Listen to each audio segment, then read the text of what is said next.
حمدا يوافي نعمته ويكافئ مزيدا اللهم صل على محمد وعلى آل محمد وعلى سائر النبيين وعلى آله وصحبه أجمعين ومن تبعهم بإحسان إلى يوم الدين. إن أريد إلا الإصلاح ما استطعت وما توفيقي إلا بالله عليه توكلت وإليه أنيب. رب اشرح لي صدري ويسر لي أمري واحلل عقدة من لساني يفقهوا قولي.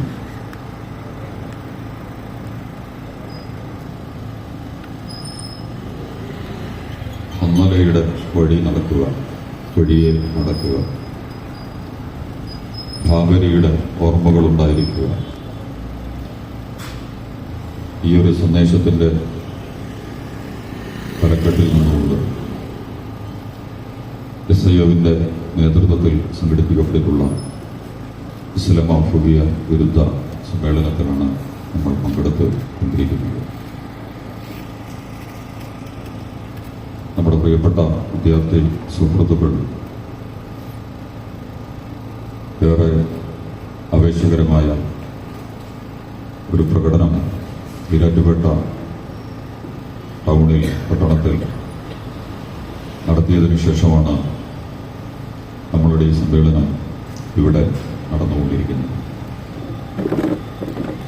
ഉദ്ഘാടന പ്രഭാഷണം നിർവഹിച്ച SIOവിൻ്റെ സംസ്ഥാന ജനറൽ സെക്രട്ടറി സഹോദരൻ അഡ്വക്കേറ്റ് റഹ്മാൻ ഇരിക്കവും, വേദിയിലിരിക്കുന്ന SIOവിൻ്റെ സംസ്ഥാന സെക്രട്ടറി സഹോദരൻ അമീൻ മുബാറക്, SIO കോട്ടയം ജില്ലാ പ്രസിഡന്റ്, ജമാഅത്തെ ഇസ്ലാമി കോട്ടയം ജില്ലാ പ്രസിഡന്റ്, മറ്റു SIOവിൻ്റെ ഭാരവാഹികൾ, കരുണാവാരിധിയായ അല്ലാഹു സുബ്ഹാനഹു വ തആല നമ്മുടെ ഈ ഒരുമിച്ച കൂടലിനെ അനുഗ്രഹിക്കുമാറാകട്ടെ.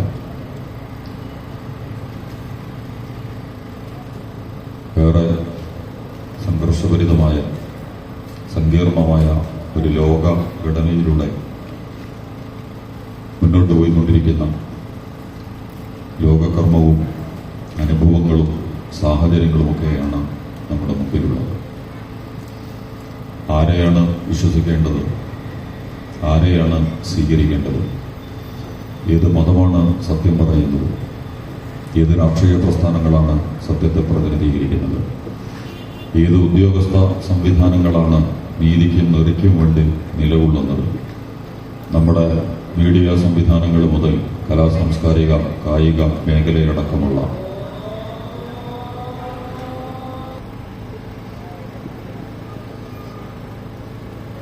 പറഞ്ഞു വന്നത്, ഈ നമ്മുടെ രാജ്യത്തും സമൂഹത്തിലും ലോകത്തുടനീളം നമ്മുടെ കൊച്ചു പ്രദേശങ്ങളിലടക്കം വ്യത്യസ്തമായ മതങ്ങളും മതേതര പ്രസ്ഥാനങ്ങളും ധാരാളം സംഘടനകളുമൊക്കെ പ്രവർത്തിച്ചുകൊണ്ടിരിക്കുകയാണ്.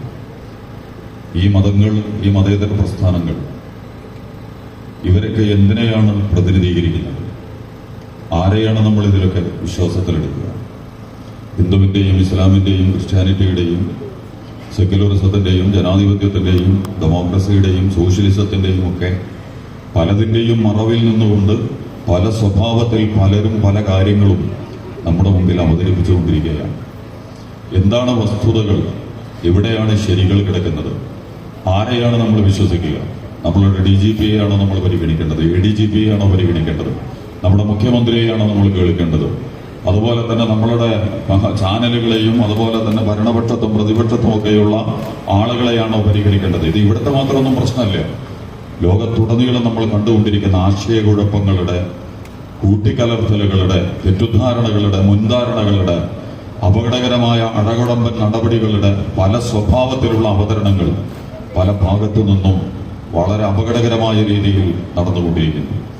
കാര്യങ്ങളെ വസ്തുനിഷ്ഠമായിട്ട് വിശകലനം ചെയ്യാനും വിലയിരുത്താനും തിരിച്ചറിയാനും സാധിക്കാത്ത വണ്ണമുള്ള സാമ്യതകളിലേക്ക്, ഐക്യങ്ങളിലേക്ക് സംഘങ്ങളും സംഘടനകളും പ്രസ്ഥാനങ്ങളും ഒക്കെ കാലെടുത്ത് വെച്ചുകൊണ്ടിരിക്കുന്ന, എവിടെയാണ് ഇവർ പരസ്പരം വ്യത്യാസപ്പെടുന്നത്? എന്തിനാണ് ഇവർക്ക് ഒന്നിക്കാൻ കഴിയുന്നത്? എവിടെയാണ് ഇവർ വേറിട്ട് നിൽക്കുന്നത്? ഇതൊന്നും തിരിച്ചറിയാൻ പറ്റാത്ത വണ്ണം എല്ലാവരും ഒരേ സ്വഭാവത്തിലും ഒരേ അളവിലും തോതിലുമൊക്കെ കാര്യങ്ങളെ സമീപിച്ചുകൊണ്ടിരിക്കുന്ന ഒരു കാലഘട്ടത്തിൽ കൂടിയാണ് നമ്മൾ ഉള്ളത് എന്ന് നമ്മൾ മനസ്സിലാക്കണം. ഞാനത് സൂചിപ്പിക്കുമ്പോൾ ചില ആശയക്കുഴപ്പങ്ങൾ ഉണ്ടാവും. ഇതെന്താണ് ഇങ്ങനെ പറഞ്ഞു വരുന്നത് എന്ന് എൻ്റെ പ്രിയപ്പെട്ട സഹോദരങ്ങളോടും സഹോദരിമാരോടും എനിക്ക് പറയാനുള്ളത്, ഒരൊറ്റ വഴിയേ ഉള്ളൂ നമ്മളെ സംബന്ധിച്ചിടത്തോളം. സത്യത്തിന്റെയും ശരിയുടെയും നീതിയുടെയും മൂല്യങ്ങളുടെയും വഴികളിലേക്ക് തിരിഞ്ഞു നിന്നുകൊണ്ട്, നിസ്വാർത്ഥതയുടെയും നിഷ്കളങ്കതയുടെയും സത്യസന്ധതയുടെയും മൂല്യങ്ങളിൽ നിന്നുകൊണ്ട് കാര്യങ്ങളെ സമീപിക്കുക എന്നുള്ളതല്ലാതെ മറ്റൊരു വഴിയും നമ്മുടെ മുമ്പിലില്ല. അന്താരാഷ്ട്ര തലം മുതൽ പ്രാദേശിക തലത്തിലടക്കം പല സംവിധാനങ്ങളും നമ്മുടെ മുമ്പിൽ പ്രവർത്തിച്ചുകൊണ്ടിരിക്കുന്നുണ്ട്. നിങ്ങളിപ്പോ ഈ തൂഫാനുൽ അഖ്സ അന്നലെ ഇടവഴിയുമായിട്ട് നമ്മൾ കാര്യങ്ങളിലേക്ക് കടന്നു ചെല്ലുമ്പോൾ ഏറ്റവും സജീവമായി നമ്മുടെ മുന്നിൽ നിൽക്കുകയാണ് ഇപ്പോൾ ഗസയും ഫലസ്തീനും ഇസ്രായേലുമായി ബന്ധപ്പെട്ടുകൊണ്ടുള്ള പ്രശ്നങ്ങൾ. ഒക്ടോബർ 7-നാണ്, ഈ ഏതാനും ദിവസങ്ങൾ കഴിഞ്ഞാൽ ഒരു വർഷം പൂർത്തീകരിക്കപ്പെടാൻ പോവുകയാണ് ഈ ഒക്ടോബർ 7 തൂഫാനുൽ അഖ്സ. ഈ തൂഫാനുൽ അഖ്സ ഉണ്ടാക്കുന്നതിന് മുമ്പ് ഏറ്റവും രസകരമായ ഒരു കാര്യം, ഇന്ത്യയാണ് G7 സമ്മേളനത്തിന് ആതിഥ്യം വഹിച്ചിരുന്നത്. ലോക മുതലാളിമാരുടെ, ലോകത്തിലെ ഏറ്റവും വലിയ തട്ടിപ്പന്മാരാണ് ലോക മുതലാളിമാർ. ലോകത്തെ എല്ലാ വൃത്തികേടുകളുടെയും തലതൊട്ടപ്പന്മാരാണ് ഈ ലോക മുതലാളിത്ത സംവിധാനങ്ങളും അതിന്റെ ഉത്തരവാദിത്തം ഏറ്റെടുത്തുള്ള രാഷ്ട്ര സംവിധാനങ്ങളും എന്നാണ്. അതിന്റെ പിന്നിൽ വേറെ ടീമുകളുണ്ട്. അവരൊക്കെ കൂടിയിട്ട് ഒരു പുതിയ സഖ്യം രൂപപ്പെട്ടിരുന്നു. ആ സഖ്യത്തിന്റെ മറ്റു കാര്യങ്ങളൊന്നുമല്ല പറയുന്നത്, രസകരമായ സഖ്യമാണ്. ഒന്ന്, ഹൈന്ദവതയെ പ്രതിനിധീകരിക്കുന്ന മിസ്റ്റർ നരേന്ദ്രമോദി ആ സഖ്യത്തിലെ നമ്പർ 1 കക്ഷിയാണ്. രണ്ടാമത്തത് ഇസ്ലാമിനെ പ്രതിനിധീകരിക്കുന്ന സൗദി അറേബ്യയുടെ മുഹമ്മദ് ബിൻ സൽമാൻ ആ സഖ്യത്തിലെ ഏറ്റവും പ്രധാനപ്പെട്ട കക്ഷിയാണ്. മൂന്നാമത്തത് UAE ഉണ്ടത്, നമ്മുടെ യുണൈറ്റഡ് അറബിക് എമിറേറ്റ്സിന്റെ, അതിന്റെ മുഹമ്മദ് ബിൻ സായിദ് എന്ന് പറയുന്ന 2 ഇസ്ലാം, 1 ഹൈന്ദവത. അതുപോലെ തന്നെ ലോക ക്രിസ്ത്യാനിറ്റിയുടെയൊക്കെ ഉത്തരവാദിത്തം ഏറ്റെടുത്തിട്ടുള്ള അമേരിക്ക, മിസ്റ്റർ ബൈഡൻ, അദ്ദേഹം അതിൽ പങ്കാളിയാണ്. അതുപോലെ തന്നെ ബ്രിട്ടന്റെയും ഫ്രാൻസിന്റെയും ഒക്കെ ആളുകൾ അതിൽ പങ്കാളിയാണ്. മൂന്നാമത്തത് യഹൂദ മതത്തെ പ്രതിനിധീകരിക്കുന്ന മിസ്റ്റർ ഇസ്രായേൽ, അവരും ആ കക്ഷിയിൽ, ആ സംഘത്തിൽ ചേരുകയാണ്. നിങ്ങൾ ആ കോമ്പിനേഷൻ ഒന്നെടുത്ത് പരിശോധിച്ചു നോക്കൂ. ലോകത്തിലെ ഏറ്റവും അവിശുദ്ധവും അപകടകരവുമായ രാഷ്ട്രീയ നേതൃത്വങ്ങളാണ് ഇവർ. അപകടകരമായ രീതിയിൽ സ്വന്തം ജനതകളെ ഇത്രമാത്രം അപകടകരമായ രീതിയിൽ കൈകാര്യം ചെയ്ത്, സ്വന്തം ജനത എന്ന് പറയുമ്പോൾ അമേരിക്കൻ ഭരണകൂടം എങ്ങനെ ചെയ്യുന്നു എന്നുള്ളതല്ല, അമേരിക്ക ലോകത്തോട് എന്താണ് ചെയ്തുകൊണ്ടിരിക്കുന്നത്. അമേരിക്കയുടെ കഴിഞ്ഞ ഇത്രയും വർഷത്തെ ചരിത്രമെടുത്ത് നമ്മൾ അമേരിക്ക എന്ന് പറഞ്ഞപ്പോൾ അമേരിക്ക എന്ന് പറയുമ്പോൾ ഇസ്രായേലാണ് അമേരിക്ക എന്ന് പറയുന്നത്. നിലനിൽക്കുന്ന ഇസ്രായേലിനേക്കാൾ ഏറ്റവും വലിയ ഇസ്രായേലാണ് അമേരിക്ക. ഈ ഇസ്രായേൽ പ്രതിസന്ധിയിലാകുമ്പോഴൊക്കെ തന്നെ ഈ ഇസ്രായേലിനെ കാത്തുരക്ഷിക്കേണ്ട രണ്ടാമത്തെ ഇസ്രായേലാണ് അമേരിക്ക എന്ന് പറയുന്നത്. അമേരിക്ക എന്ന് പറയുന്നത് ഇസ്രായേൽ തന്നെയാണ്. അമേരിക്ക ഇല്ലെങ്കിൽ നിലവിലുള്ള ഇസ്രായേൽ യഥാർത്ഥത്തിലില്ല.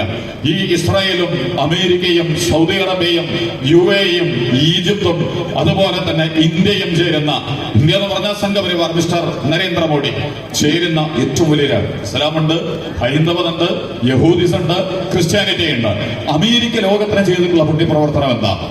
അതിന്റെ ചരിത്രം നിങ്ങളൊന്ന് എടുത്ത് പരിശോധിച്ച് നോക്ക്. അതിന്റെ വിശദീകരണത്തിലേക്ക് നമ്മൾ പോണില്ല. അല്ലെങ്കിൽ അമേരിക്കയെ കൊണ്ട് ആരാണ് ചെയ്തുകൊണ്ടിരിക്കുന്നത്? ഇന്ത്യയിലെ കേരളത്തിലെ പോലീസിനെ കൊണ്ട് ആരാണ് കർമ്മങ്ങൾ ചെയ്യിച്ചുകൊണ്ടിരിക്കുന്നത്? രഹസ്യാന്വേഷണ സംവിധാനങ്ങൾ ആരാണ് നയിച്ചുകൊണ്ടിരിക്കുന്നത്? കേരളത്തിലെ ഗവൺമെന്റ് സംവിധാനങ്ങൾ, ഉദ്യോഗസ്ഥ സംവിധാനങ്ങൾ ആരാണ് നിയന്ത്രിച്ചുകൊണ്ടിരിക്കുന്നത്?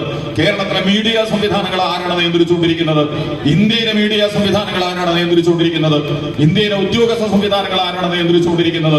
ഇതിന്റെ സൂക്ഷ്മമായ പഠനങ്ങൾ നിങ്ങൾ നടത്തിയാൽ 3.1% വരുന്ന ബ്രാഹ്മണന്മാരാണ്, സവർണ ബ്രാഹ്മണന്മാരാണ് ഇന്ത്യയുടെ 99.99% അധികാരത്തിന് അകത്തളങ്ങളിലും ഉള്ളത് എന്ന് നിങ്ങൾക്ക് മനസ്സിലാവും. ഈ 3.1% വരുന്ന ഈ ബ്രാഹ്മണന്മാർ 130 കോടി വരുന്ന മനുഷ്യരെ വളരെ കൃത്യമായി നിയന്ത്രിച്ചുകൊണ്ടിരിക്കുന്നുണ്ട്. അതിൽ തന്നെ മഹാരാഷ്ട്ര കേന്ദ്രീകരിച്ചിട്ടുള്ള ചിത്പാവന ബ്രാഹ്മണന്മാർ എന്ന് പറയുന്ന ഗ്രൂപ്പ് എന്നാണ് RSS ഉണ്ടായിട്ടുള്ളത്. സംഘപരിവാരത്തിന്റെ എല്ലാ നേതാക്കന്മാർ, ഗോൾവാൾക്കറെ, ഹെഡ്ഗേവർ, അതുപോലെ തന്നെ വീരസവർക്കറെ, ചട്ട, നഡ്ഡ എന്നൊക്കെ നമ്മൾ പറയുന്ന സംഘപരിവാരത്തിന്റെ എല്ലാ നേതാക്കന്മാരും വംശീയ നിരവംശാസ്ത്ര പഠനം അനുസരിച്ച് ഈ ചിത്പാവൻ ബ്രാഹ്മണന്മാർ യഹൂദന്മാരാണ് എന്നുള്ള ചില പഠനങ്ങളും സാമൂഹ്യ ശാസ്ത്ര വായനകളും ഒക്കെ നമ്മുടെ മുമ്പിൽ. അതും കൂടിയാണെങ്കിൽ പിന്നെ വളരെ ശരിയായി. അങ്ങനെ കടല കയറി വന്ന ചിതറിപ്പോയ ഇസ്രായേലിലെ ഗോത്രവർഗങ്ങളിൽപ്പെട്ടവർ ഇന്ത്യയിൽ വന്നപ്പോൾ പൂണൂലിട്ട ബ്രാഹ്മണന്മാരായിട്ടുള്ള ബ്രാഹ്മണന്മാരിലെ സവർണന്മാരാണ് മഹാരാഷ്ട്രയിലെ ചിത്പാവൻ ബ്രാഹ്മണന്മാർ എന്ന് പറയുന്നത്.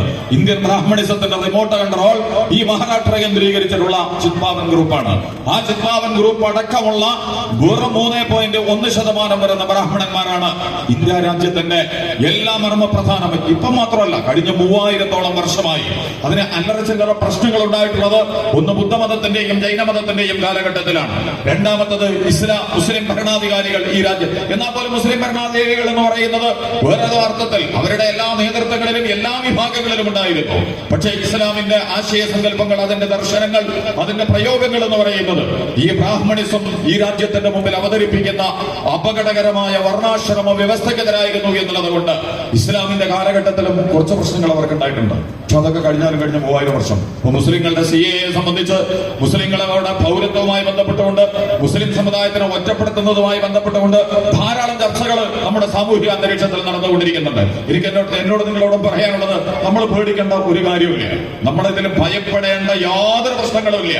കാരണം ഇത് ഇവർ ആദ്യമായിട്ട് ആർക്കെങ്കിലും എതിരെ ഇന്ത്യയിലെ സവർണ ബ്രാഹ്മണ വർഗം പ്രയോഗിക്കുന്ന കാപട്യങ്ങളല്ല. മറിച്ച് കഴിഞ്ഞ 3000 വർഷമായി ഇന്ത്യയിലെ ദലിതുകൾ, പട്ടികജാതി പട്ടികവർഗങ്ങൾ, ആദിവാസികൾ, ദ്രവീഡിയൻ പ്രസ്ഥാനങ്ങൾ, ഇന്ത്യയിലെ ബ്രാഹ്മണന്മാരല്ലാത്ത എല്ലാവർക്കെതിരെയും അതിമാരകമായ രീതിയിൽ തൊട്ടുകൂടായ്മ, അന്നത്തെ പൗരത്വ നിഷേധം അങ്ങനെയാണ്. തീണ്ടിക്കൂടായ്മ, നടക്കുന്നിടത്ത്, ഇരിക്കുന്നിടത്ത്, കിടക്കുന്നിടത്ത്, പഠിക്കുന്നിടത്ത്, കുടിക്കുന്നിടത്ത്, കളിക്കുന്നിടത്തൊക്കെ അടിയും കിലോമീറ്ററും ഒക്കെ കൃത്യമായി നിർണയിച്ച് ഇത്ര അടിയടുത്തേ നിങ്ങൾ അടുത്തേക്ക് വരാൻ പാടുള്ളൂ, അടുക്കാൻ പാടില്ല, തൊടാൻ പാടില്ല, വെള്ളം കുടിക്കാൻ പാടില്ല, ഒരുമിച്ചിരുന്ന് പഠിക്കാൻ പാടില്ല. ഞാൻ അതിന്റെ വിശദാംശങ്ങളിലേക്കൊന്നും പോകുന്നില്ല. സംഘപരിവാർ അത്തരം യാഥാർത്ഥ്യങ്ങളൊക്കെ മറച്ചു വെച്ചിട്ട് മുസ്ലിം സമുദായമാണ് ഇതൊക്കെ ഇവിടെ തുടങ്ങി വെച്ചത് എന്ന രീതിയിലുള്ള ചരിത്രാവതരണങ്ങൾ വളരെ മാരകമായ സ്വഭാവത്തിൽ നമ്മളുടെ സോഷ്യൽ മീഡിയ സംവിധാനങ്ങളും അതുപോലുള്ള ഹാൻഡിലുകളും ഒക്കെ ഉപയോഗിച്ചുകൊണ്ട് വ്യാപകമായി പ്രചരിപ്പിച്ചുകൊണ്ടിരിക്കുക. ഞാൻ പറഞ്ഞത് കഴിഞ്ഞ 3000 വർഷമായി ഇവരുമാർക്ക് പൗരത്വം കൊടുത്തിട്ടില്ല. ഇവിടുത്തെ പിന്നോക്കവർഗ പ്രസ്ഥാനങ്ങൾക്ക് അധസ്ഥിത ഒരു അമ്പലത്തിൽ പൂജാരി ാവാൻ ഒരു ബ്രാഹ്മണനല്ലാത്ത ഒരാൾക്ക് കഴിയോ? നിങ്ങളുടെ ഹിന്ദു സമുദായത്തിന്റെ എല്ലാ അകത്തളങ്ങളിലും നിന്നിട്ട് നിങ്ങൾ ചോദിക്കുക, ശബരിമലയിലെ മേൽശാന്തിയാവാൻ, ഗുരുവായൂരിലെ മേൽശാന്തിയാവാൻ ബ്രാഹ്മണനല്ലാത്ത ഒരാൾക്ക് സാധിക്കുമോ? ഒരിക്കലും സാധ്യമല്ല. അവരെ തൊട്ടുകൂടാത്തവരും തീണ്ടിക്കൂടാത്തവരും പൗരത്വമില്ലാത്തവരുമാക്കി മാറ്റിവെച്ചവർ കൊന്നിട്ടുണ്ട്, ചുട്ടരിച്ചിട്ടുണ്ട്. അപകടകരമായ രീതിയിൽ ക്രൂരമായ പീഡനങ്ങൾക്ക് പിന്നോക്ക വർഗങ്ങളെ ബ്രാഹ്മണിസം വിധേയമാക്കിയിട്ടുണ്ട്. ഇതൊന്നും ചരിത്രത്തിലേക്ക് നമ്മൾ കടന്നു പോണില്ല. അതേ കളി ഈ 21ാം നൂറ്റാണ്ടിൽ ഇന്ത്യൻ മുസ്ലിമീങ്ങളെ മുന്നിൽ വെച്ചുകൊണ്ട് അതിന് വഴങ്ങാത്ത, അതിന് കിട്ടിയില്ലാത്ത, അതിന് വെലുങ്ങാൻ സാധ്യതയില്ലാത്ത ഇന്ത്യൻ മുസ്ലിമീങ്ങൾ, അത്ഭുതകരമാണ് ഇന്ത്യൻ മുസ്ലിമീങ്ങൾ. ഒരു പേടി നമ്മൾ പഠിക്കേണ്ട കാര്യമില്ല. സംഘപരിവാരത്തിന്റെ ആരയിലേക്ക് കയറിച്ചല്ലാത്ത ഏതെങ്കിലും ഒരു സമുദായം ഉണ്ടെങ്കിൽ അതാണ് ഇന്ത്യയിലെ മുസ്ലിം സംഘം എന്ന് പറയുന്നത്. വ്യക്തികൾ പോയിട്ടുണ്ട്, ചില സംഘടനകളൊക്കെ ഒളിഞ്ഞു കിടക്കാൻ ശ്രമിച്ചിട്ടുണ്ട്.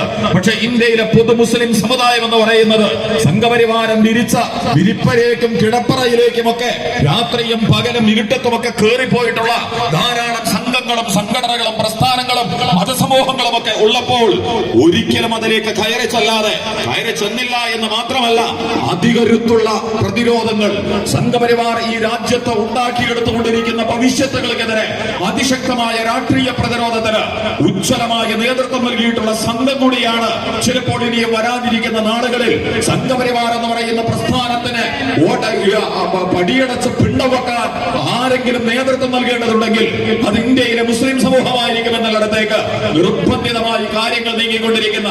ഞാൻ പറഞ്ഞത് സംഘപരിവാരത്തിന് നമ്മൾ അനുസരിക്കേണ്ട കാര്യമൊന്നുമില്ല. നേരത്തെ അവിടെ ഖിറാഅത്ത് ഓതി വെച്ച സൂറത്തുണ്ടല്ലോ, لا أقسم بهذا البلد وأنت حل بهذا البلد ووالد وما ولد. നമ്മൾ പുറത്തുള്ളവരാ, അവര് ആരാണ് ഇവിടെ അകത്തും പുറത്തുള്ളവര്, ആരാണ് ഇവിടെ നിന്ന് പുറത്തു വന്നവർ? അത്തരം ചർച്ചകൾ വളരെ വിശദമായിട്ട് നമ്മൾ നടത്താം. സംഘപരിവാർ നമ്മുടെ മുമ്പിൽ വരട്ടെ.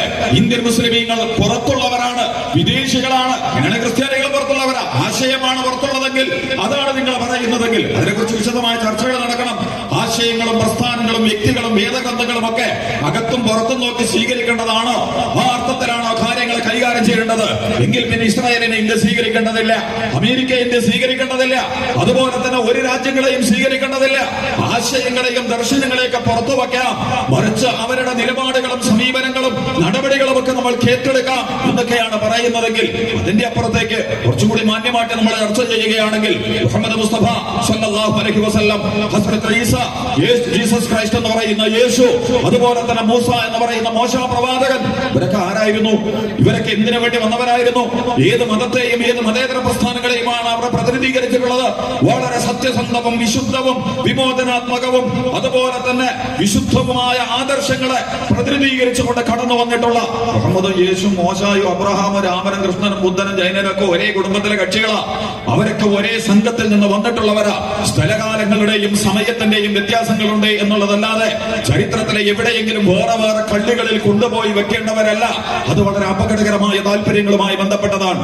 ഓരോ പ്രവാചകന്മാരും ഓരോ പുണ്യപുരുഷന്മാരും വേദഗ്രന്ഥങ്ങളും ഒക്കെ തന്നെയും ഓരോരോ വിഭാഗങ്ങളുടേതാണ് എന്ന് പറഞ്ഞ് അവതരിപ്പിക്കുന്നുവെങ്കിൽ അതിന്റെ പിന്നിൽ അപകടകരമായ രാഷ്ട്രീയങ്ങളുണ്ട്, താല്പര്യങ്ങളുണ്ട്. അത് നമ്മൾ വേറെ പഠനവിധേയമാക്കേണ്ടതാണ്. മുഹമ്മദ് നബി ജീസസിനെ തള്ളി പറഞ്ഞിട്ടില്ല. ജീസസ് മോശയെ തള്ളി പറഞ്ഞിട്ടില്ല. മോശ പ്രവാചകൻ അബ്രഹാമിനെ തള്ളി പറഞ്ഞിട്ടില്ല. അബ്രഹാം ഇസ്ഹാക്കിനെയും ഇസ്മായിലിനെയും തള്ളി പറഞ്ഞിട്ടില്ല. ചരിത്രത്തിലെ എല്ലാ പ്രവാചകന്മാരും ഈ പ്രപഞ്ചത്തിൽ ദൈവികമായ സത്യങ്ങളുടെ വെളിപാടുകളെ മനുഷ്യർക്ക് നൽകുന്നതിന് വേണ്ടി കടന്നു വന്നിട്ടുള്ളവരാണ്. അവരൊക്കെയും ഒരേ തത്വങ്ങളെയും ഒരേ നിലപാടുകളെയും ഒരേ മൂല്യങ്ങളെയും ഒരേ സംവിധാനങ്ങളെയുമാണ് പ്രയോഗിച്ച് കടന്നു വന്നിട്ടുള്ളത്. യഥാർത്ഥത്തിൽ ഭിന്നിക്കുന്നതിനേക്കാൾ വേർതിരിയുന്നതിനേക്കാൾ യേശുവിനും മോശാക്കും അബ്രഹാമിനും രാമനും കൃഷ്ണനും മുഹമ്മദ് സ്വല്ലല്ലാഹു അലൈഹി വസല്ലമയ്ക്കും ഒക്കെ ഒരുമിച്ചിരിക്കാൻ കഴിയുന്ന, പക്ഷെ ഇതൊരിക്കലും ഒരുമിച്ചിരിക്കാൻ പാടില്ല എന്ന് തീരുമാനിച്ചിട്ടുള്ള ആളുകൾ ഇവിടെയുണ്ട്. കാരണം അവർ ഒരുമിച്ചിരുന്നാൽ തങ്ങളുടെ താല്പര്യങ്ങൾ, ഞാൻ ആ വശത്തേക്ക് കൂടുതൽ കടന്നു പോകില്ല, ഞാൻ പറയാൻ ആഗ്രഹിച്ചത് യഥാർത്ഥത്തിൽ വിഭജിക്കപ്പെടുന്നതിനേക്കാൾ ഒന്നിക്കുന്നതിന് നമുക്ക് സൗകര്യങ്ങൾ നൽകുന്ന ധാരാളം വിഷയങ്ങൾ നമ്മുടെ മുമ്പിലുള്ള ഒരു ഘട്ടത്തിൽ ഇതിനൊക്കെ മുറിച്ച് കഷ്ണങ്ങളാക്കി അവതരിപ്പിച്ച് ഓരോ വിഭാഗങ്ങളും മുസ്ലിങ്ങൾ പുറത്തുനിന്ന് വന്നവരാണ്. മുസ്ലിങ്ങൾ പുറത്തുനിന്ന് വന്നവർ ഇതാണപ്പോ സംഘപരിവാർ നടത്തിക്കൊണ്ടിരിക്കുന്നത്. അതുകൊണ്ട് നമ്മുടെ പൗരത്വം റദ്ദു ചെയ്യണം, നമ്മുടെ പൗരത്വത്തെ അവസാനിപ്പിക്കണം. വളരെ ഭീകരമായ സ്വഭാവത്തിൽ അത് ആവിഷ്കരിക്കാനും ശരിക്കും സയനിസത്തിന്റെ പരിപാടിയാണത്. RSS തന്നെ പഠിച്ചാൽ നിങ്ങൾക്ക് മനസ്സിലാവുന്നത് സയനിസായിട്ട് ബന്ധപ്പെട്ടതാ. അന്നര പ്രതിഷേധിക്കുന്ന നാടുണ്ടല്ലോ, ഇസ്രായേൽ ഉണ്ടല്ലോ, ഫലസ്തീൻ. ആ ഫലസ്തീനിൽ നടക്കുന്ന ഇസ്രായേലിനെ നിങ്ങൾ പഠിച്ചാൽ ലോകത്തിലെ ഏറ്റവും അവിശുദ്ധവും എന്താ പറയാ അക്രമപരവും അധർമ്മപരവും അനീതിയിലും നിലനിൽക്കുന്ന ഏതെങ്കിലും ഒരു രാജ്യമുണ്ടെങ്കിൽ അതാണ് ഇസ്രായേൽ എന്ന് പറയുന്നത്. നിലനിൽക്കാൻ ഒരു ന്യായമില്ലാത്ത കള്ള രാജ്യമാണ് ഇസ്രായേൽ. ആരംഗീകരിച്ചാലും ശരി ഹമാസായി അംഗീകരിക്കില്ല എന്ന് പറഞ്ഞിട്ടുണ്ട്. തത്വത്തിലെ ഡിപ്ലോമസിക്ക് വേണ്ടി അംഗീകരിക്കാം. കാരണം അവര് പറയണത്, ഹമാസ് പറയണ ഏറ്റവും ലളിതമായ ന്യായമുണ്ട്. എന്താണ് ഹമാസ് പറയണത്? ഹമാസ് പറയണത് പുറത്തുനിന്ന് വന്ന യഹൂദന്മാര് പോകും, ഇവിടെയുള്ള യഹൂദന്മാരും ക്രിസ്ത്യാനികളും മുസ്ലിങ്ങളും ഇവിടെ താമസിക്കും, ഞങ്ങളുടെ നാടാണിത്. അതേസമയം യൂറോപ്പിൽ നിന്ന് കെട്ടിയെടുക്കേണ്ടി വന്ന യഹൂദന്മാരൊക്കെ ഇവിടെ നിന്ന് പോകണം. അങ്ങനെ കുട്ടികളൊന്നെടുത്ത് പരിശോധിച്ച് നോക്ക്. ഇസ്രായേല് മതേതര രാജ്യമാണ്. ഏത് മതേതര ന്യായത്തിൽ നിന്നാണ് ഇസ്രായേൽ രൂപപ്പെട്ടിട്ടുള്ളത്? ഒരിക്കലും അതിന് മതേതരപരമായ ഒരു ന്യായങ്ങളില്ല. എന്താ ന്യായം? വിശുദ്ധ വേദഗ്രന്ഥത്തിൽ ബൈബിളിൽ ഞങ്ങളുടെ തെരഞ്ഞെടുക്കപ്പെട്ട ജനതയ്ക്കുള്ള തെരഞ്ഞെടുക്കപ്പെട്ട രാജ്യമായി പ്രഖ്യാപിച്ചിട്ടുണ്ട് 4000 വർഷം മുമ്പ്, അല്ലെങ്കിൽ 3000 വർഷം. എന്റെ പ്രിയപ്പെട്ട സഹോദരന്മാരെ, 3000 വർഷം മുമ്പ് 4000 വർഷം മുമ്പ് കിതാബിലെ വേദത്തില് ഇങ്ങനെ പറഞ്ഞിട്ടുണ്ട് എന്ന് പറഞ്ഞിട്ട് ഓരോ സമുദായങ്ങളും ജാതികളും ഓരോ പ്രദേശങ്ങൾ പിടിച്ചടക്കാനും കൈയാറ്റം ചെയ്യാനൊക്കെ ഇറങ്ങി പുറപ്പെട്ടാൽ വേറെ എന്തെങ്കിലും ന്യായമുണ്ടോ? മതേതരത്വത്തിന്റെ, സെക്യുലറിസത്തിന്റെ, സോഷ്യലിസത്തിന്റെ ഇന്ന് ലോകഘടന അംഗീകരിച്ചിട്ടുള്ള ലോകം ഒരു ഭൂപടം രൂപപ്പെടാൻ, ഒരു രാജ്യം രൂപപ്പെടാൻ കാരണമായി തീരുന്ന അടിസ്ഥാനപരമായിട്ട് തന്നെ യഹൂദന്മാരും ഫലസ്തീനികളല്ല. അത് നമ്മൾ പഠിക്കേണ്ടതാണ്. അബ്രഹാമിന്റെ മക്കളല്ലേത്? അബ്രഹാം ഇറാഖിയാണ്. അടിസ്ഥാനപരമായ അബ്രഹാം പ്രവാചകൻ ഇബ്രാഹിം അലൈഹിസ്സലാത്തു വസ്സലാം ഇറാഖിയാണ്, ഫലസ്തീനിയല്ല. അദ്ദേഹത്തിന്റെ മക്കൾ ഇസ്ഹാഖും ഇസ്മായിലും ഇസ്മായിൽ അറബയിലും. ഇസ്ഹാഖ് ജനിക്കുന്നത് അവിടെയും വെച്ചാണ്. എവിടെ വെച്ച്? ഇറാഖിൽ വെച്ചിട്ടാ. എന്നിട്ട് ഈ കുട്ടികളെ കുടുംബത്തിലിട്ട് ഫലസ്തീനിലേക്ക് പോവാ. ഇബ്രാഹിം പ്രവാചകൻ ഫലസ്തീനിൽ ചെല്ലുമ്പോൾ തന്നെ ഫലസ്തീനികൾ അവിടെ ഉണ്ട്, ഖനാനികൾ അവിടെ ഉണ്ട്. എന്ന് പറഞ്ഞാൽ അവിടെ താമസിക്കുന്ന ആദ്യ ജനവിഭാഗം അവിടെ ഉണ്ട്. ഞാൻ ഇതിന്റെ വിശദീകരണത്തിലേക്ക് പോവല്ല. ഇവരിപ്പോ പറയുന്നുണ്ട് ഇവര് പോകുമ്പോൾ വേറെ ആളുകളാണെങ്കിലല്ലേ നമ്മൾ പറയേണ്ടത്. ഒരിക്കലും അതങ്ങനെയല്ല. ആകെ കൂടി 3000 വർഷം, 4000 വർഷത്തെ ചരിത്രത്തിൽ 300ഓളം വർഷങ്ങൾ മാത്രമാണ് യഹൂദന്മാർ എവിടെ താമസിച്ചിട്ടുള്ളത്? ഇസ്രായേലിൽ താമസിച്ചിട്ടുള്ളത്, ഫലസ്തീനിൽ താമസിച്ചിട്ടുള്ളത്. അറിയോ നിങ്ങൾ? 4000 വർഷത്തെ ചരിത്രത്തിൽ. അതുകൊണ്ട് ഇപ്പോഴുള്ള ഹമാസിന്റെ തലവൻ ഷെയ്ഖ് അഹമ്മദ് യാസീൻ 2027 ഈ യുദ്ധം തൽക്കാലം അവസാനിക്കും. നാലും തീരൂലേ. ലോകത്താർക്കെങ്കിലും പ്രവാചകന്മാരും പുണ്യപുരുഷന്മാരും വേദഗ്രന്ഥത്തിലൊക്കെ സംശയം ഉണ്ടെങ്കിൽ ഫലസ്തീനെ നോക്കിയാൽ മതി, ഇസ്രായേലിനെ നോക്കിയാൽ മതി. ബൈബിള് നോക്കാം, ഖുർആൻ നോക്കാം. പഴയ നിയമം, പുതിയ നിയമം, ഖുർആനും വെച്ചിട്ട് അവിടെ പറഞ്ഞിട്ടുള്ള കാര്യങ്ങളാണ് മിഡിൽ ഈസ്റ്റിൽ ഇപ്പോൾ സംഭവിച്ചുകൊണ്ടിരിക്കുന്നത്. നിങ്ങൾ അത്യന്താധുനിക വ്യാഖ്യാനങ്ങളോ സാർവദേശീയ വ്യാഖ്യാനങ്ങളോ അതുപോലെ തന്നെ മറ്റേതെങ്കിലും അർത്ഥത്തിലുള്ള വിശകലനങ്ങളോ ഒക്കെ നടത്തുന്നതിന് പകരം ഈ 3 വേദഗ്രന്ഥങ്ങൾ എങ്ങനെയാണ് മിഡിൽ ഈസ്റ്റിനെയും ഫലസ്തീനെയും ഇസ്രായേലിനെയും ഒക്കെ അവതരിപ്പിച്ചിട്ടുള്ളത് എന്ന് വളരെ കൃത്യമായിട്ട് നിങ്ങൾ പഠിക്കുക. ഒരു പ്രവചന സ്വഭാവത്തിൽ അതിലെ എന്താ ഹെസ്കേൽ പ്രവാചകൻ പറഞ്ഞിട്ടുണ്ട്, ഇസ്രായേൽ ഒരു കല്ലായിരിക്കുന്നു. കല്ലെന്ന് പറഞ്ഞാൽ എന്താ, ഒരു കൂട്ടർക്ക് ഉന്താനും പറ്റൂല, തള്ളാനും പറ്റൂല, നീക്കാനും പറ്റൂല, അതൊരു ഭാരമായിട്ട് കിടക്കും. ബുഗൻഹോന്റെ തലയില്, അമേരിക്കന്റെ തലയിലും യൂറോപ്പിന്റെ തലയിലും സംഘപരിവാരത്തിന്റെ തലയിലും ഒക്കെ അങ്ങനെ തന്നെ കിടക്കും. മുസ്ലിമീങ്ങളുടെ തലയിലും കിടക്കും. നിങ്ങൾക്ക് പെട്ടെന്നൊന്നും നീക്കം ചെയ്യാൻ പറ്റും. നീ ഒരു ഭാരമാകും, നീ ഒരു ദുഷിപ്പാവും. എന്തൊരു സർപ്പസന്തതികളെ എന്നൊക്കെ ഈസാ നബി വിളിച്ച് മൂർഖന്മാരെ അത്രയും വിഷമൊളിച്ചു വെച്ചവരാ നിങ്ങള്. ബൈബിൾ എടുത്ത് വെച്ച് നോക്ക. ഇസ്രായേൽ പൗരോഹിത്യത്തെ, അതിന്റെ കാപട്യങ്ങളെ, കള്ളത്തരങ്ങളെ, അശുദ്ധതകളെ, അക്രമങ്ങളെ, അനീതികളെ മഹാനായ പ്രവാചകൻ സൗമ്യതയുടെ, സ്നേഹത്തിന്റെ, കാരുണ്യത്തിന്റെ മൂർത്തിമൽഭാവമാണ് ജീസസ് ക്രൈസ്റ്റ് ഈസാ നബി അലൈഹിസ്സലാത്തു വസ്സലാം. പക്ഷേ യഹൂദ പുരോഹിതന്മാരെ വിളിച്ചത് സർപ്പസന്തതികളെ, സർപ്പസന്തതികളെ, അണനികളെ. അതിനൊക്കെ കുറെ അർത്ഥങ്ങളുണ്ട്. ഞാൻ അതിന്റെ വിശദീകരണത്തിലേക്കൊന്നും പോണില്ല. കാരണം സർപ്പം എന്ന് പറഞ്ഞാൽ രാജവന്മാരെ മൂർഖരൊക്കെ കൊത്തിയാൽ അപ്പൊ തന്നെ കഥ തീരും. അതാണ് ഇസ്രായേല്. ഇപ്പൊ കണ്ടേ നിങ്ങളെ പേദർ പൊട്ടിച്ചു. ഇന്നലെ പേദർ എന്തും പൊട്ടിക്കവരെ, ഏത് പൊട്ടി, അത് ഭയങ്കര ധൈര്യമായിട്ട് നമ്മളെ അതിലൊക്കെ അവതരിപ്പിക്കവരെ. ഈ പേദർ എന്ന് പറഞ്ഞാൽ നമ്മുടെ ടെലിഫോൺ, മൊബൈൽ വരുന്നതിന് മുമ്പ് നമ്മളൊക്കെ നാട്ടിലുണ്ടായിരുന്നു കുറച്ച്.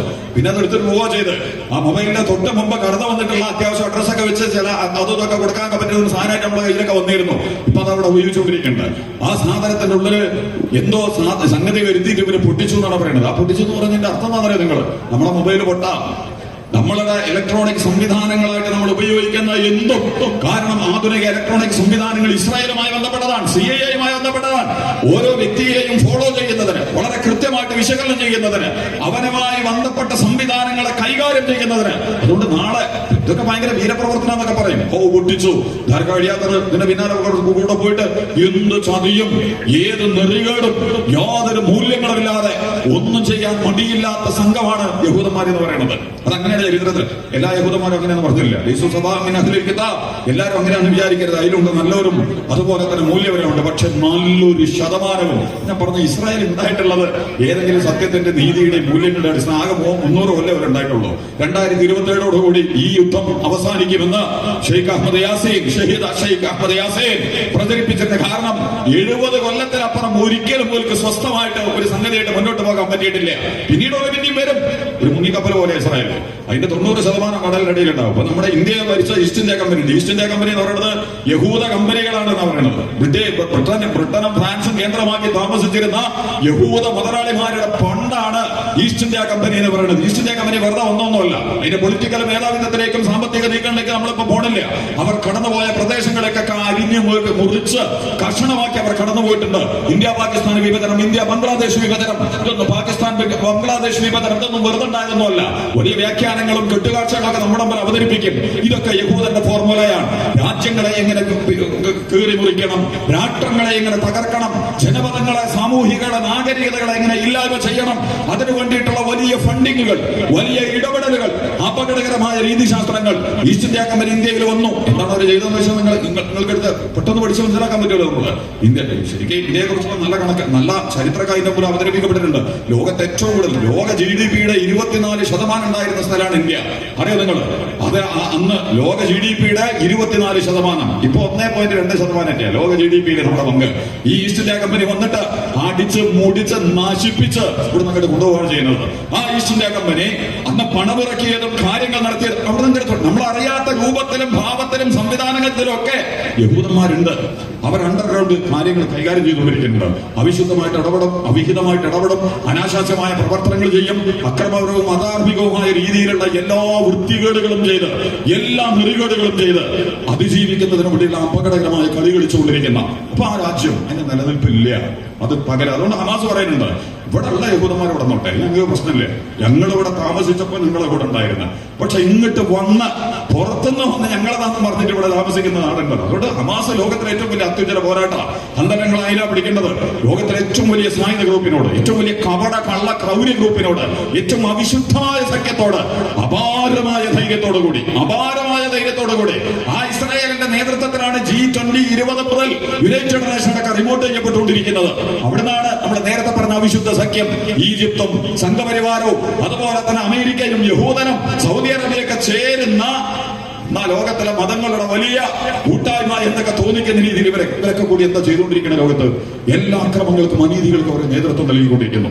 ആ ഒരു രാജ്യം, ആ ഇസ്രായേല് യഥാർത്ഥത്തിൽ ഇന്ന് ലോകത്തിലെ എല്ലാ പ്രശ്നങ്ങളുടെയും മർമ്മമാണത്. ഞാൻ എന്റെ എല്ലാ വിഷയങ്ങളും ഒരു കാര്യം മാത്രമല്ല, ലോകത്ത് എന്തൊക്കെ ആയുധ കച്ചവടം, ലോകത്തെ ഏറ്റവും വലിയ കച്ചവടമാണ് ആയുധ കച്ചവടം എന്ന് പറയുന്നത്. ഇത് നിയന്ത്രിക്കുന്ന ആരാ? അമേരിക്കയാണ്. അമേരിക്കയിലെ ഏറ്റവും വലിയ ആയുധ കച്ചവടക്കാരാ? യഹൂദ മുതലാളിമാരാ. നിങ്ങളെടുത്ത് പരിശോധിച്ചോ, അതിന്റെ ഒന്നും പേരവരെ പറയില്ല. വളരെ അപകടകരമായ രീതിയിൽ ആയുധ കച്ചവടം ചെയ്യണമെങ്കിൽ യുദ്ധങ്ങൾ ഉണ്ടാവണം, രാഷ്ട്രാന്തരീയ തർക്കങ്ങൾ ഉണ്ടാവണം, വംശീയ സാമുദായിക പ്രശ്നങ്ങൾ. അതിന്റെ പിന്നോക്ക ബാക്കി കാര്യങ്ങളിലേക്ക് നമ്മൾ പോവല്ല. ലോകത്തെ ഏറ്റവും വലിയ ആയുധ കച്ചവടക്കാരാണ് അമേരിക്ക എന്ന് പറയുന്നത്. ഈസാ നബി ഉണ്ടായതിനു ശേഷം ഓരോ മണിക്കൂറിലും $2000 2024 കൊല്ലായി എന്ന് പറയുന്നത് ഈസാ നബി ഈ ലോകത്തേക്ക് വന്നിട്ട് അന്ന് മുതൽ ഇന്ന് വരെ ഓരോ മണിക്കൂറിലും $2000 വെച്ചിട്ട് ആയുധം ഉണ്ടാക്കാൻ ചെലവഴിച്ചിരിക്കുന്നു അമേരിക്ക എന്ന് പറഞ്ഞാൽ ഇസ്രായേൽ. വളരെ വൃത്തികെട്ട ഇസ്രായേലിന് നിലനിൽക്കണമെങ്കിൽ ഇസ്രായേലിലേക്ക് അമേരിക്ക ഉണ്ടാവണം. ആ ഇസ്രായേല് ആയുധ കച്ചവടത്തിൽ ഏറ്റവും മുമ്പന്മാരാണ്.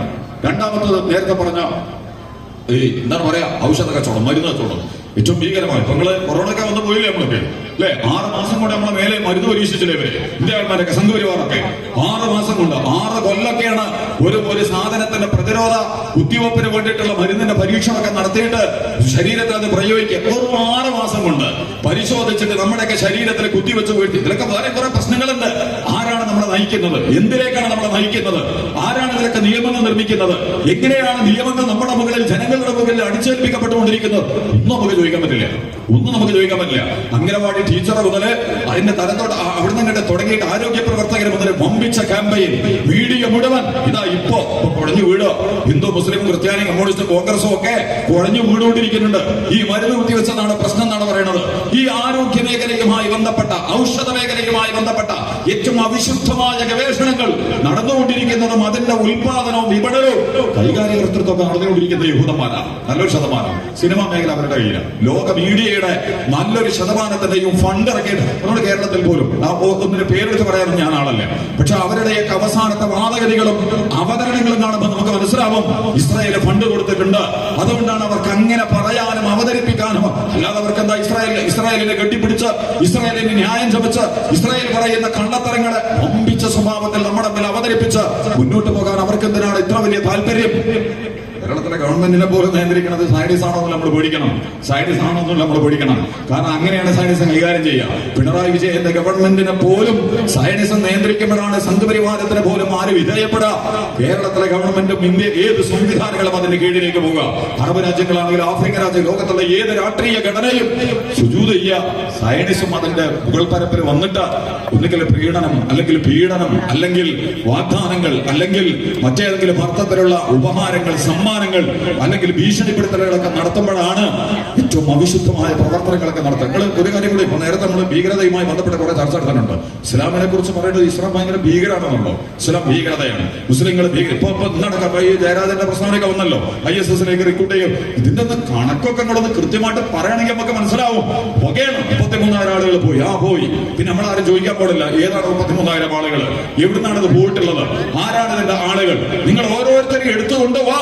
നമുക്കെല്ലാം താല്പര്യമുണ്ട് കേരളത്തിലെ മുസ്ലിമീങ്ങൾക്കും ഇന്ത്യൻ മുസ്ലിമീങ്ങൾക്കും ഒക്കെ അറിയാൻ ഇവരാരാണ് ഈ കൊണ്ടുപോണത്, എങ്ങനെയാണ് ഇവർ പോണത്, ഏതാണ് ഇവരുടെ ഉസ്താദ്, ഇവരവിടെ എത്തിക്കുന്നതിന്റെ ചാനൽ എന്താ, ഇതൊക്കെ ഒന്ന് പറഞ്ഞുകൊണ്ട് അവിടുത്തെ പോലീസുകാരെ ഞങ്ങൾക്ക് ഈ മുസ്ലിം ചെറുപ്പക്കാരെ കൊണ്ടുപോകുന്നതിന്റെ ഒന്ന് നമ്പർ ഇട്ടിട്ട് 1, 2, 3, 4 ഇങ്ങനെ അങ്ങനെയാണ് അവർ അവിടെ എത്തിയത്. ഒരിക്കലും പറയില്ല. പോയി അവിടെ എത്തി, എന്നിട്ട് ബലാത്സംഗം കൊലപാതകമൊക്കെ നടത്തി അവർ തിരിച്ചു വന്നു. ഭീകരന്മാർ എന്താണ് പറയാ.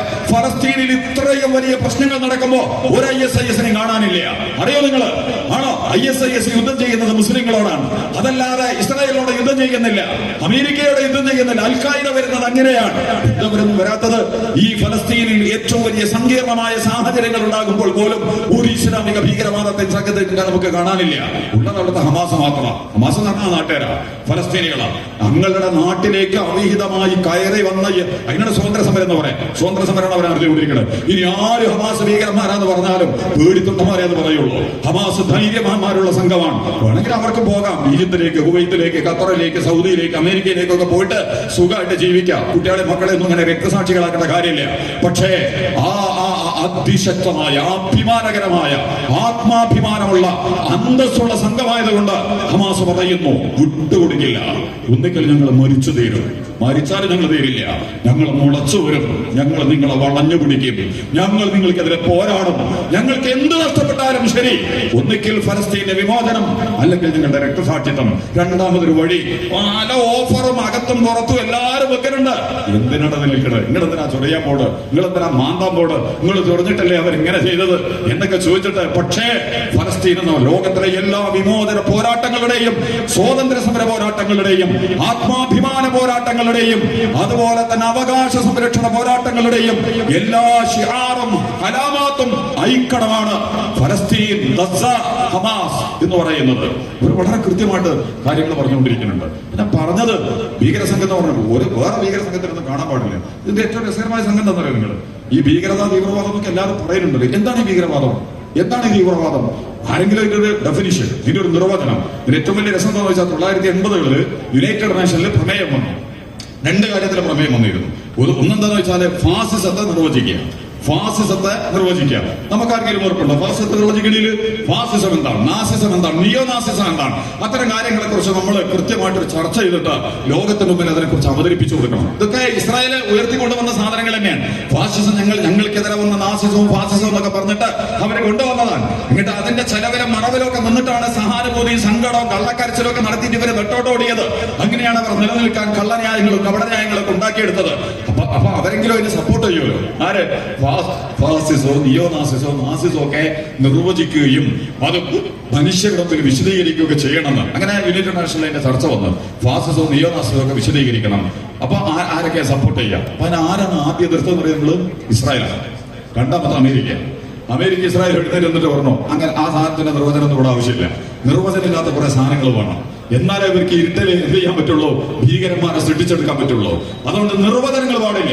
അതിന്റെ വിശദീകരണം നമ്മൾ പഠിപ്പിക്കണം. അത് ഞങ്ങൾ പറയുന്നത് ഫാസിസം, ഞങ്ങൾ പറയുന്നത് നാസിസം, ഞങ്ങൾ പറയുന്നത് നിയോ നാസിസം. അതിന്റെ അപ്പുറത്തേക്ക് എല്ലാവരും കൂടി ഇരുന്നിട്ട് ചർച്ച ചെയ്തിട്ട് ഇതാണ് ഫാസിസം, നാസിസം, നിയോസിസം എന്നൊന്നും വേണ്ട. അങ്ങനെ ആ പ്രമേയം പൊളിഞ്ഞു. ഇന്റർനാഷണലിലെ കുറെ പ്രമേയങ്ങളുണ്ട്. വന്നിട്ടുള്ള 200-ലധികം പ്രമേയങ്ങൾ നിരാകരിച്ച 2 രാജ്യങ്ങളുണ്ട്, അമേരിക്കയും ഇസ്രായേലുമാണ്. തമ്മാടി രാജ്യങ്ങൾ ലോക മനുഷ്യർക്ക് വേണ്ടി നിലനിൽക്കുന്നു എന്ന് പറയുന്ന യുണൈറ്റഡ് നേഷനിൽ കൊണ്ടുവരുന്ന പ്രമേയങ്ങളെ ഏറ്റവും അവിഹിതവും അനാശാസ്യവുമായിട്ട് കൈകാര്യം ചെയ്ത 2 രാജ്യങ്ങളാണ്. വേറെ ചർച്ച കൂടി വന്നു. എന്താ പറയുക? ടെററിസം, തീവ്രവാദം. ഇതിന്റെ നിർവചനം കാണണം. അതെന്താണ് നമ്മൾ വിശദീകരിക്കണം. അങ്ങനെ നിർവചിക്കാൻ വേണ്ടിയിട്ട് ചർച്ചയ്ക്ക് വന്നു. തീവ്രവാദവും ടെററിസവും ഒക്കെ നമ്മൾ വിശദീകരിക്കണം. നോക്കുമ്പോ ചർച്ച കിടന്നപ്പോ ഇസ്രായേൽ പറഞ്ഞത് വേണ്ട, അതിന്റെ നിർവചനം താരീഫൊന്നും നമ്മൾ പഠിപ്പിക്കേണ്ട കാര്യമില്ല, ഒരിക്കലും അതിന്റെ ആവശ്യമില്ല. മുടങ്ങി. യുണൈറ്റഡ് ഇന്ന് വരെ നിർവഹിച്ചിട്ടില്ല. അറിയോ നിങ്ങൾ? ഒരിക്കലും നിർവചിക്കപ്പെടാത്ത ഈ ഒരു സാധനം വെച്ചിട്ടാണ് ഭീകരവാദികളും തീവ്രവാദികളും അക്രമകാരികളുമാണ് ആര് എന്ന് പറഞ്ഞിട്ട്. എനിക്ക് നിങ്ങൾ അങ്ങനെ തോന്നിയാൽ ഞാൻ അങ്ങനെ പറയാം, എന്നോട് നിങ്ങൾക്ക് അങ്ങനെ തോന്നിയാൽ നിങ്ങൾ എന്നെ കുറിച്ച് അങ്ങനെ പറയാം. എന്താണ് ഇതിന്റെ എല്ലാവർക്കും സ്വീകാര്യമായ വിശകലനം?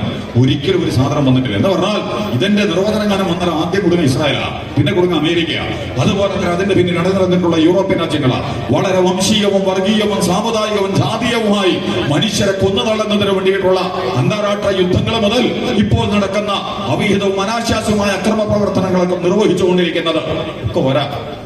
അതുകൊണ്ട് അത്തരം വ്യാഖ്യാനങ്ങൾ നോക്കി ഇതിന്റെ മറവിൽ നിന്നിട്ട് ഇസ്ലാമിക ലോകത്തിനെയും മുസ്ലിം സമുദായത്തിനെയും ഇരുട്ടിൽ നിർത്തി കൈകാര്യം ചെയ്യാനുള്ള ശ്രമങ്ങൾ ഇപ്പം മീഡിയ അവരുടെ കയ്യിലാണ്, സിനിമ അവരുടെ കയ്യിലാണ്, അതുപോലെ തന്നെ സോഷ്യൽ മീഡിയ ഹാൻഡിലുകൾ മുഴുവൻ അവരുടെ കയ്യിലാണ്.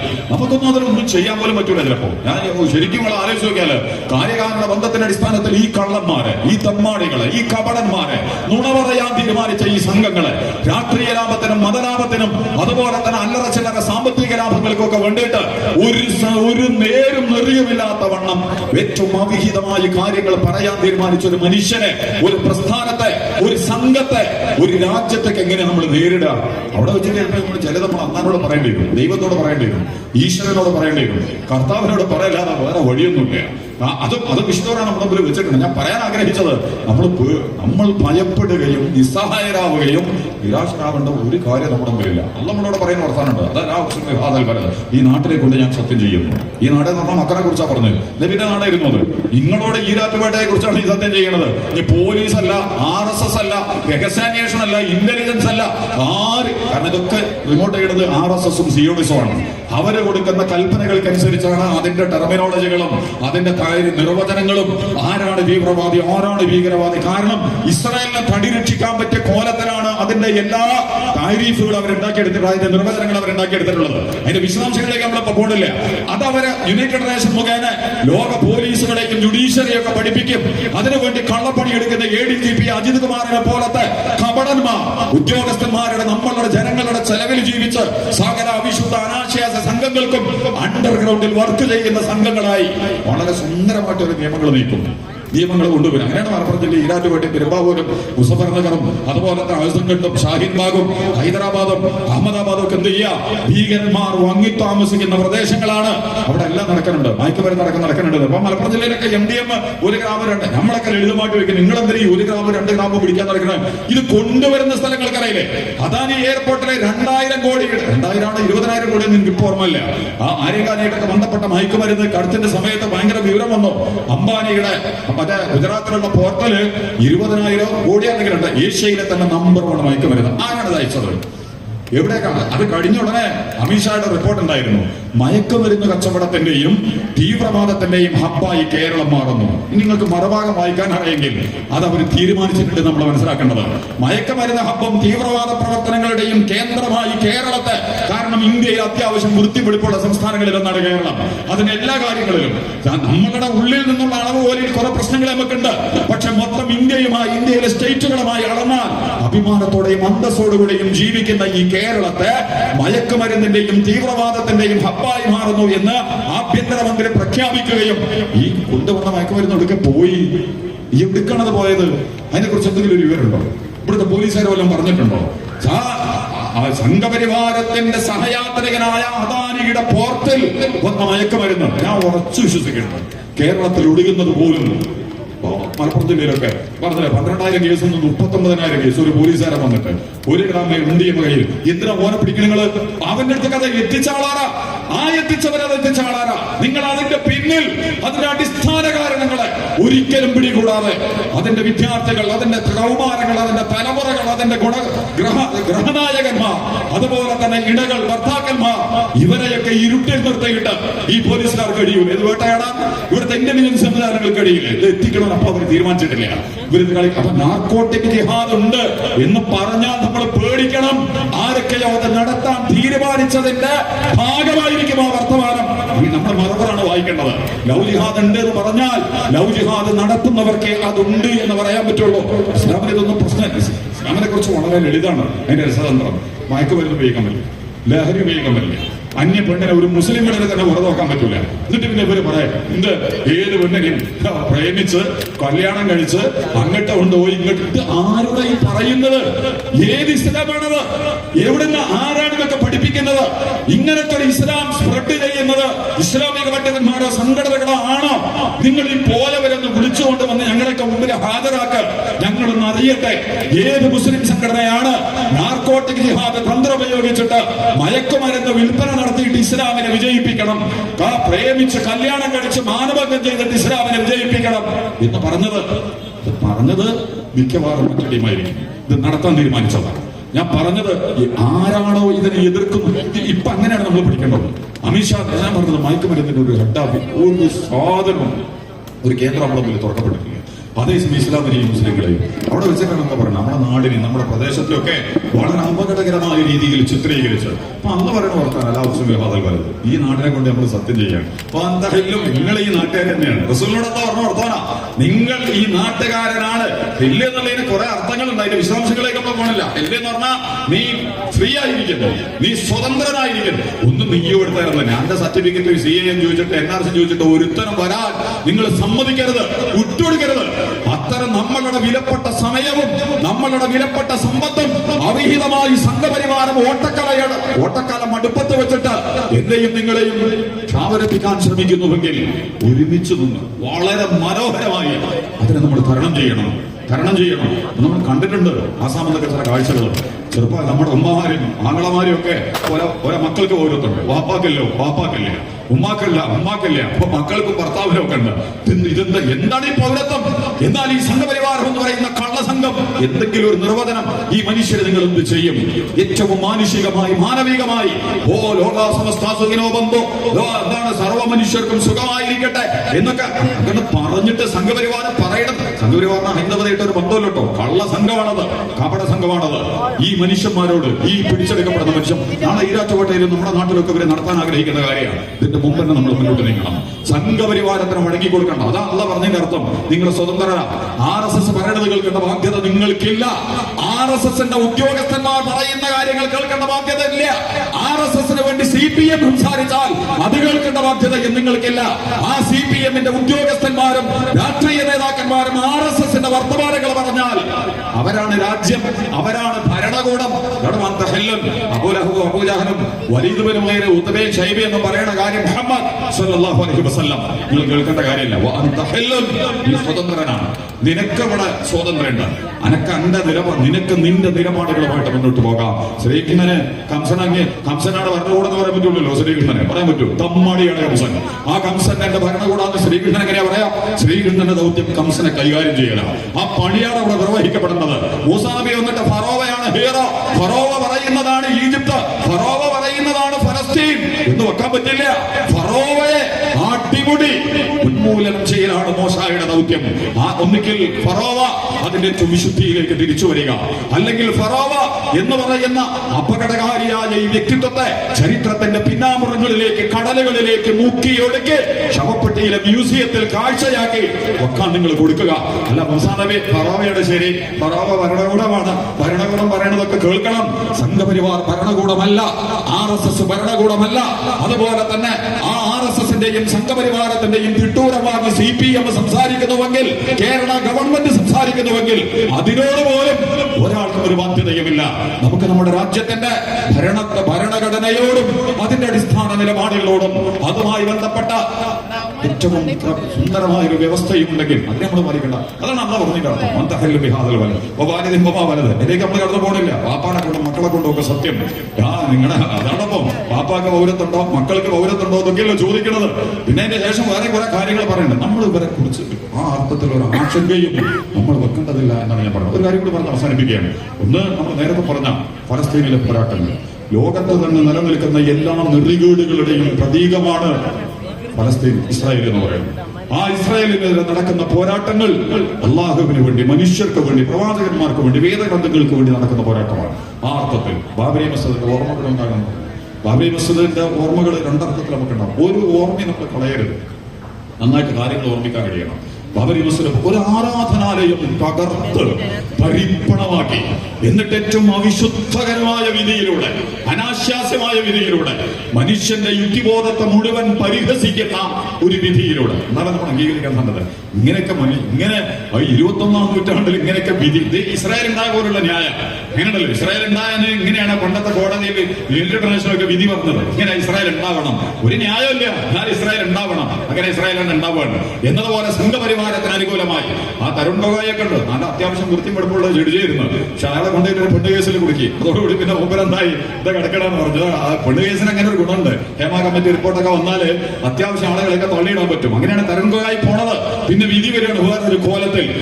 വിധിക്കുന്ന ജഡ്ജി, അതുപോലെ തന്നെ കേസ് നടത്തുന്ന പോലീസുകാരൻ, അതുപോലെ തന്നെ അതിന് തെളിവ് നൽകുന്ന പ്രോസിക്യൂട്ടർ, അതിന്റെ പിന്നിൽ നിൽക്കുന്ന ബാക്കി ആളുകൾ ഒക്കെ നമ്മൾ പഠിക്കുമ്പോൾ ഇന്ത്യൻ ഭരണഘടനയിൽ നിന്നല്ല, സംഘപരിവാരത്തിന്റെ സ്കൂളുകളിൽ നിന്ന് പുറത്തു വന്ന് ഈ രാജ്യത്തിന്റെ ഓരോ സെല്ലുകളിലും, അതിന്റെ മസ്തിഷ്കത്തിലും മനസ്സിലും ഒക്കെ അവിഹിതമായി സ്ഥാനം പിടിച്ചിട്ടുള്ള ഈ സംഘപരിവാരത്തിനെതിരെയുള്ള പോരാട്ടങ്ങൾക്ക് അധികരുത്ത് പകരുന്ന ഓർമ്മയായി ബാബരി മസ്ജിദ് നമ്മുടെ മുമ്പിൽ ഉണ്ടാവണം. നമുക്ക് മുസ്ലിങ്ങൾക്ക് വേണ്ടിയിട്ടല്ല, സാമുദായികമായിട്ടുള്ള ഒരു വികാരത്തിലല്ല, 130 കോടി മനുഷ്യർക്ക് വേണ്ടിയുള്ള സമരമാണത്. ഈ രാജ്യത്ത് നടക്കുന്ന അവിഹിതമായ കൊള്ളകൾക്കെതിരെയുള്ള സമരമാണത്. ഈ രാജ്യത്തിലെ സാമ്പത്തിക, സാമൂഹിക ചൂഷണങ്ങൾക്കെതിരെയുള്ള പോരാട്ടമാണത്. ഈ രാജ്യത്തിലെ മുതലാളിത്ത ഫാസിസ്റ്റ് സംവിധാനങ്ങൾക്കെതിരെയുള്ള പോരാട്ടമാണത്. ആരുണ്ട് ആരില്ല എന്നുള്ളത് നമ്മളെ ബാധിക്കുന്ന പ്രശ്നമല്ല. ഞാൻ അവസാനിപ്പിക്കുന്നു. അവസാനം ഒരു കാര്യം കൂടി സൂചിപ്പിച്ചുകൊണ്ട്, അസാമാന്യമായ ധാർമ്മിക കരുത്തുള്ള, ജീവിത വിശുദ്ധിയുള്ള, മൂല്യബോധമുള്ള, സത്യസന്ധതയുള്ള, നീതിബോധമുള്ള ഒരു സംഘത്തിന് മാത്രമേ, പ്രവാചകത്വത്തിന്റെ വിശുദ്ധിയുള്ള സംഘങ്ങൾക്ക് മാത്രമേ ഈ കള്ള കപട ക്രൗര്യ സംഘങ്ങളെ നേരിടാനുള്ള കരുത്ത് ഇസ്രായേൽ മുതൽ സംഘപരിവാർ അടക്കമുള്ളവരുടെ അവരുടെ കയ്യിലില്ലാത്തത് ഹക്കാണ്, സത്യമാണ്, അതിലാണ്, നീതിയാണ്. അവരുടെ കയ്യിലുള്ളത് ഒന്നും എല്ലാ അവിശുദ്ധതയും അനാശാസ്യതകളും അക്രമങ്ങളും അധാർമിക പ്രവർത്തകളും അനീതിയും കൊണ്ട് നിറഞ്ഞ ഈ സംഘത്തെ വിശുദ്ധി കൊണ്ടും മൂല്യം കൊണ്ടും നന്മകൾ കൊണ്ടും സത്യസന്ധത കൊണ്ടും ത്യാഗങ്ങൾ കൊണ്ടും ദയ കൊണ്ടും കാരുണ്യം കൊണ്ടുമൊക്കെയുള്ള പുതിയ ഒരു വീക്ഷണത്തിലൂടെ അതിനെ അഭിമുഖീകരിക്കാനും അതിജീവിക്കാനുമുള്ള കരുത്ത് ഇന്ത്യയിലെ മുസ്ലിമീങ്ങൾക്ക്, നമ്മളിലൂടെ ഇന്ത്യയിലെ പൊതുസമൂഹത്തിന് പകർന്നു നൽകുക എന്ന് പറയുന്ന അത്യുജ്വലമായ രണ്ട് സന്ദേശങ്ങളെ ഹല്ലലയുടെ വഴിയും ബാബരി മസ്ജിദിന്റെ ഓർമ്മകളും ഒക്കെ നമ്മളിലേക്ക് സന്നിവേശിപ്പിച്ചുകൊണ്ട് SIO സംഘടിപ്പിച്ച ഈ സമ്മേളനത്തിന് എല്ലാവിധ ഭാവുകങ്ങളും സന്തോഷങ്ങളും അറിയിച്ചുകൊണ്ട് അല്ലാഹു സുബ്ഹാനഹു വ തആല നമ്മുടെ ഈ ഒരുമിച്ച് കൂടലിനെ നമ്മൾക്ക് ഇതിനേക്കാൾ വലിയ ദൗത്യങ്ങൾ ഏറ്റെടുക്കുന്നതിനുള്ള കരുത്ത് പകരുന്ന ഒരു ഒരുമിച്ച് കൂടലായി ഇതിനെ അല്ലാഹു സുബ്ഹാനഹു വ തആല നമുക്ക് നൽകി അനുഗ്രഹിക്കുമാറാകട്ടെ എന്ന് പ്രാർത്ഥിച്ചുകൊണ്ട് ഞാൻ അവസാനിപ്പിക്കുന്നു. അസ്സലാമു അലൈക്കും വറഹ്മത്തുള്ളാഹി വബറകാതുഹു. സ്വല്ലല്ലാഹു അലാ മുഹമ്മദ് സ്വല്ലല്ലാഹു അലൈഹി വസല്ലം.